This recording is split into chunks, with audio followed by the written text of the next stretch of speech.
Was there anyone who tried to warn us about something that happened but we didn't listen? Who? Roger Boisterly, engineer involved with the Space Shuttle program who warned his superiors for months prior to the Challenger disaster that launching in cold weather could cause the O-rings to fail. Care to guess what caused the Challenger disaster? In 2005, Courtney Love was asked what advice she'd give young, up-and-coming actresses. She said if Harvey Weinstein invites you to a private party at his Four Seasons hotel room, don't go. And for whatever reason, you didn't see her in many movies after that. Edward Snowden with the NSA. What is the most shocking thing you have ever seen in your life? I did a temporary job after being laid off from my usual work. An old guy was operating a machine and it had a jam inside it. He pressed the emergency shutoff and opened the safety gate. As he cleared the blockage, the two huge presses crushed his ribs, trapping him. I ran across and managed to pry one out of the way to release him. Called the supervisor to get an ambulance, and this asshole didn't want to call one because they'd get in trouble with the owner. Because in the UK if an ambulance is called for a workplace injury then it has to be reported to the health and safety executive for you American folk. I ran to my car and called the ambulance myself. Turned out the old guy had 4 broken ribs and one of them was a flail. Got a call the next day from the employment agency, saying that the company didn't want me back. I said that's great because I have no intention of going back to a company who were prepared to let someone die rather than call an ambulance. When people ask why I'm not in our family pictures, I'm going to tell them the truth. A couple of weeks ago, my wife asked if we could have professional family photos taken. I said that money was too tight between our daughter's birthday, a trip to her parents for Thanksgiving, and Christmas. I asked her if we could wait until after Christmas. She said no. She never brought it back up. I didn't think anything of it because I assumed she was planning on taking them herself. The other day, one of my tires blew out, and I went to our emergency fund to cover it. That's when I discovered that she took $300 out of it to pay for photos. $300. I know it sounds pathetic, but when I saw that I broke down. The last couple of years have been horrible for us. I got laid off and she got sick in the same year. We eventually both found new jobs, but we never fully recovered financially. It took months and months of hard work just to get our emergency fund to that point. Now half of it is gone right before Christmas for effing photos. When I confronted her about it, she didn't even try to deny it. She just said that she deserves to have nice photos. I begged her to try and get that money back, but she said no. The photo session she booked is next Saturday, but I won't go. She keeps threatening me, saying that people are going to ask why I'm not in them and that I'm going to look bad. I'm sure she's right, but I'm counting on it. When people ask why I'm not there, I'll tell them exactly what happened. I don't care if it's in person or on her Facebook page. I'm going to let everyone know what she did.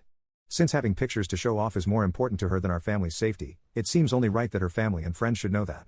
I feel like I'm married to a stranger. The woman I married would have never betrayed me like that. Am I the asshole for not waking my husband up and causing him to miss his flight to attend Christmas with his family? My husband, 33, Al, is the only son in his family. He's spoiled as fuck by his mom and 3 sisters. The way I see it, they treat him like royals, call him heir, gift him expensive stuff. Prince-level treatment. I didn't have an issue with it at first since they consider it showing love and appreciation. But I used to get into a lot of arguments with his mom and sisters about not making efforts to treat him the way they treat him. Basically they claim I'm not showing the same level of respect they show him, and because of that I got disinvited from lots of events including Christmas. Al's stance is to stay out of it, and when I complained about his family disinviting me from Christmas, he said he could not force them to have guests they didn't want. On the morning of his flight he slept in and didn't wake up on time. He woke up freaking out and yelling about me being petty and not waking him up before his flight after he asked me to. The reason I didn't wake him up was because I myself was asleep too. Why would I wake up early just to wake him up? His phone was away since he hates sleeping nearby electronics. He left in a rush and tried to get on another flight but failed due to airports being packed. As a result he missed Christmas celebration with family. His mom and sisters are pissed, claiming I did this to get back at them and to isolate him from them. Al thinks I acted petty and vicious when I could have woke him up to go be with his family. He's still mad and is claiming that I ruined the holidays for her. Dyed my hair blue so boss would stop blaming me for hair and customers' food. I used to work for a sandwich shop. All the other employees there were women with very long black hair. Mine was sort of similar, I suppose. Medium length and brown. But every time a customer would complain about a long black hair in the food, my boss would immediately blame me without any hesitation or investigation, despite the fact that I was the only person who wore my hair up and netted. So one day I dyed my hair blue with the sole purpose of not being blamed for black hair being in the food. You guessed it, it happened. And how huffy and annoyed my boss got when I said it couldn't be my hair because mine is blue, was beyond amusing. What's something boys can never tell their girlfriends?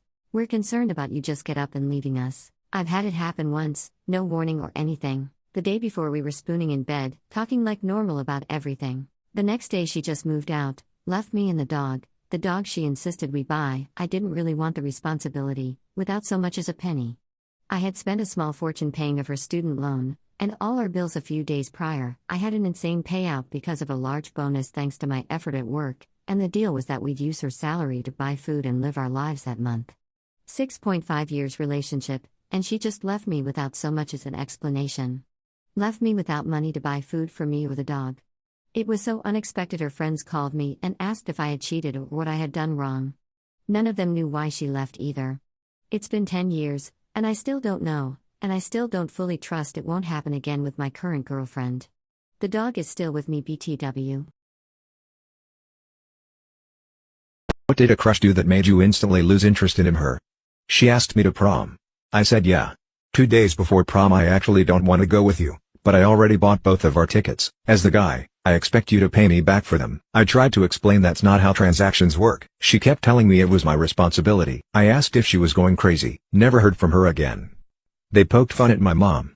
Going to a primarily white school, him and a group of his guy friends always made fun of how she dressed and how short she was. I didn't super know him, but he was a part of the group that did, and that's all I needed to know. My mom is this sweet, short Asian woman who loves to smile, and yes, she sometimes wears goofy clothing, but no one makes fun of my mama. No one.